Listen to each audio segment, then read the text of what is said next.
जिस तरह हमने पढ़ा अभी इंटर एट्रियल सेप्टम, तो इस तरह हम इंटर वेंट्रिकुलर सेप्टम इसी को डिस्कस करेंगे। तो जो इंटर वेंट्रिकुलर सेप्टम है वो हम डिस्कस करेंगे, लेकिन डिस्कस करने से पहले just quickly go for important thing.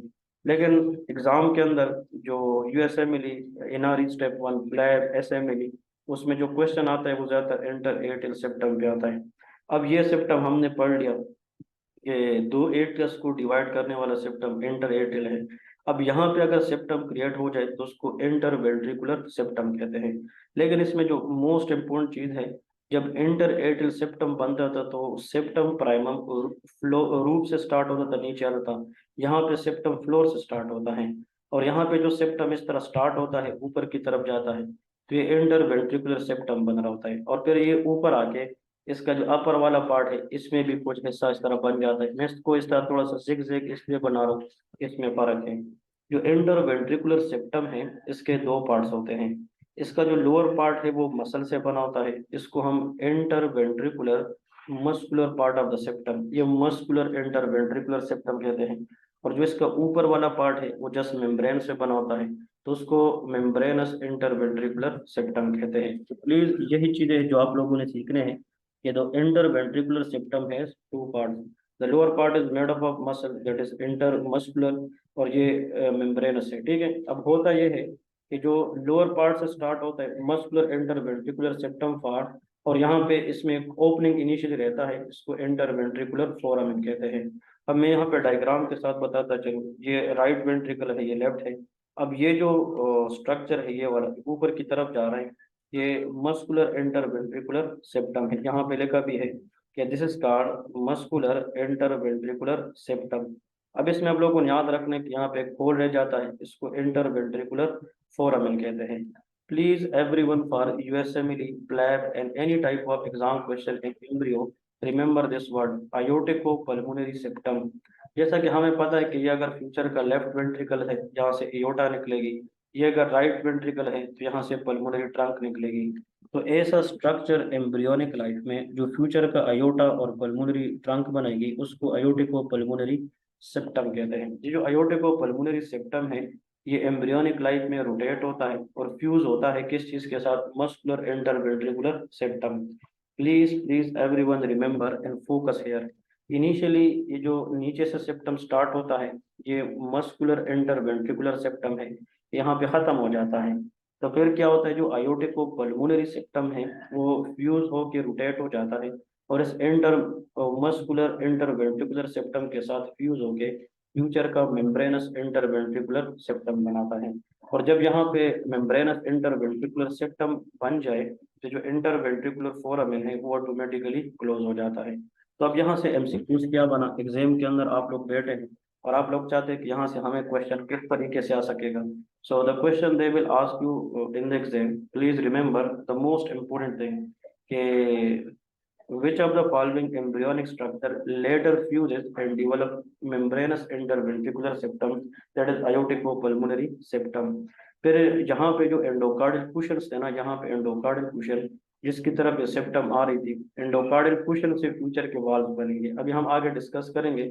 जो वाल्व्स है मतलब ये है कि ये एट्रियल वेंट्रिकल्स को सेपरेट करेगी, और जो एयोटिक वाल्व है, पल्मोनरी वाल्व है, ट्राइकस्पिड माइट्रल है, वो सारा एंडोकार्डियल कुशन से बनेगी। कभी कभार होता ये है कि अगर फॉर एग्जांपल यहाँ पे ये हार्ट है, और हार्ट के अंदर आप लोग को पता है अगर मैं यहाँ पे एक लाइन ड्रा करूँ, this line will separate ventricle, this is inter ventricular septum. अब सवाल ये है कि अगर इस सेप्टम के अंदर फाइबर ये इस तरह बन जाए, फॉर एग्जांपल ये वेंट्रिकल है, अगर आप इस वेंट्रिकल्स को देखें इस तरह, अगर मैं सिंपल से एक डायग्राम के जरिए आप लोग को बताता चलूँ, अगर ये सेप्टम इस तरह बन जाए, देखिए इस तरह बन जाए, it's mean there is a defect in this septum. Any defect in interventricular septum will be considered as VSD, ventricle septal defect, very very important। अब अगर ये डिफेक्ट नीचे है तो उसको हम मस्कुलर VSD कहते हैं, और अगर ये ऊपर होगा तो उसको हम मेम्ब्रेनस VSD कहेंगे। ठीक है जी, इसका मतलब ये है कि ज्यादातर मेम्ब्रेनस के अंदर कॉमन है। हार्ट में by birth anything which is by birth is called off congenital. तो कंजेनाइटल डिफेक्ट्स जितने भी हार्ट में, उसमें मोस्ट कॉमन जो डिफेक्ट है वो VSD है। So this VSD, ventricle septal defect, is the most common congenital cardiac anomaly. तो हार्ट के जितने एनोमलीज हैं उसमें मोस्ट कॉमन जो डिफॉल्ट है वो VSD है, और ये मेनली कहाँ पे होता है, मेम्ब्रेनस सेप्टम में होता है। जो स्मॉलर VSD है, अगर डिफेक्ट बहुत छोटा है तो वो स्पॉन्टेनियसली ठीक होगा, अगर डिफेक्ट ज्यादा है तो उसको हम सर्जिकली रिपेयर करेंगे। ये हम डिस्कस करेंगे आगे पैथोलॉजी पार्ट में। तो आप लोगों को अभी इंटर एटिल सेप्टम समझ में आए, और आप लोगों को साथ में इंटर वेंट्रिकुलर सेप्टम भी समझ में आए। इसके साथ साथ यहाँ पे दो चीजें मजीद बताता चलो, वेरी वेरी इंपॉर्टेंट, कि आप लोग को ये चीजें इसके साथ जरूर आनी चाहिए, क्योंकि they will ask you in the exam as well. Actually यहाँ पे जो ट्रैक का प्रॉब्लम है, outflow track formation. Track for outflow क्या है, राइट वेंट्रिकल की जो आउटफ्लो है वो पल्मोनरी ट्रंक है, और जो लेफ्ट वेंट्रिकल की है वो असेंडिंग एयोटा है। क्योंकि लेफ्ट वेंट्रिकल से एयोटा निकलेगी, the first part of aorta is called off ascending aorta. अब सवाल ये है कि न्यूरल क्रेस्ट सेल, ये हम एम्ब्रियोनिक लाइफ में पढ़ेंगे, जनरल एम्ब्रियोलॉजी में जब हम प्रॉपर जाएंगे तो हम न्यूरल क्रेस्ट सेल से डिस्कस। न्यूरल क्रेस्टल से फ्यूचर का मेलानोसाइट्स बनते हैं, इससे एड्रिनल मेडुला बनते हैं। न्यूरल क्रेस्टल से मतलब आप लोग श्वान सेल बनते हैं, जो माइलिन शीट पीएनएस में बनाता है। और इवन न्यूरल क्रेस्टल जब माइग्रेट हो जाए तो वो फ्यूचर का अयोटिको पल्मोनरी सेप्टम बनाता है। और ये अयोटिको पल्मोनरी दो वर्ड से बना है, विन दे सेपरेट सेप्टम सेपरेट, तो लेफ्ट साइड पे उसका अयोटा बनेगा और राइट साइड पे पल्मोनरी ट्रंक बनेगा। कभी कभार जो अयोटा है ये लेफ्ट वेंट्रिकल की बजाय राइट से निकल जाता है, और जो पल्मोनरी ट्रंक है वो राइट से लेफ्ट की बजाय। तो aorta we know from left ventricle, अगर ये गलती से राइट से निकले और जो पल्मोनरी ट्रंक राइट से है वो गलती लेफ्ट से निकले, तो उसको ट्रांसपोजिशन ऑफ ग्रेट वेसल कहते हैं। इस पेशेंट के अंदर जब भी आप एक्सरे करते हैं, देयर विल बी एक शेल शेप हार्ट, जो अंडे की जनाब शेप होती है, एक शेल शेप हार्ट होता है। टेट्रालॉजी ऑफ पेलोड हम डिस्कस करेंगे। Tetra mean four, logy mean study. The study of four things combined in a single patient is called tetralogy of Fallot। अब इस कंडीशन को हमने आउटफ्लो एबनॉर्मेलिटी में इसलिए रखा है क्योंकि जो राइट वेंट्रिकल है वहां से पल्मोनरी ट्रंक निकलता है पल्मोनरी वाल्व के जरिए, और पल्मोनरी वाल्व की नेरों को हम पल्मोनरी स्टीनोसिस कहते हैं।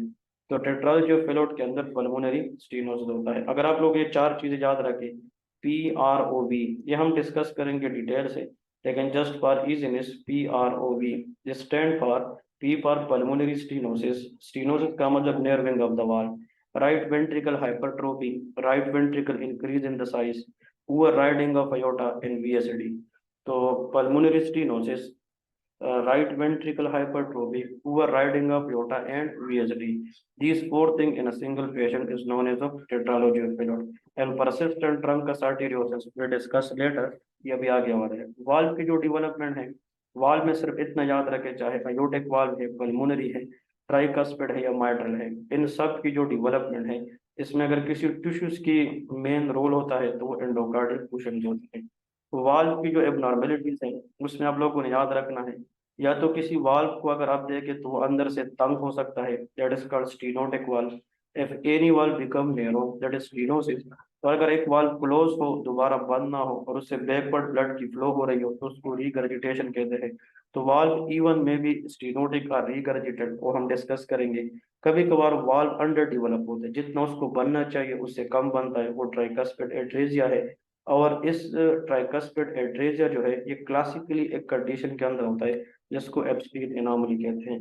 अब यहाँ पे सारे के सारे अपने नोटबुक में नोट करें कि वो कौन सा ड्रग है जो हम मूड स्टेबलाइजर के तौर पे इस्तेमाल करते हैं, लेकिन इसकी अगर हम प्रेगनेंसी में इस्तेमाल करें, क्योंकि ये ड्रग प्रेगनेंसी में क्या है, कंट्रा इंडिकेट है। इसका वजह यह है कि this drug can cross place and their damage the tricuspid wall and it can lead to tricuspid atresia.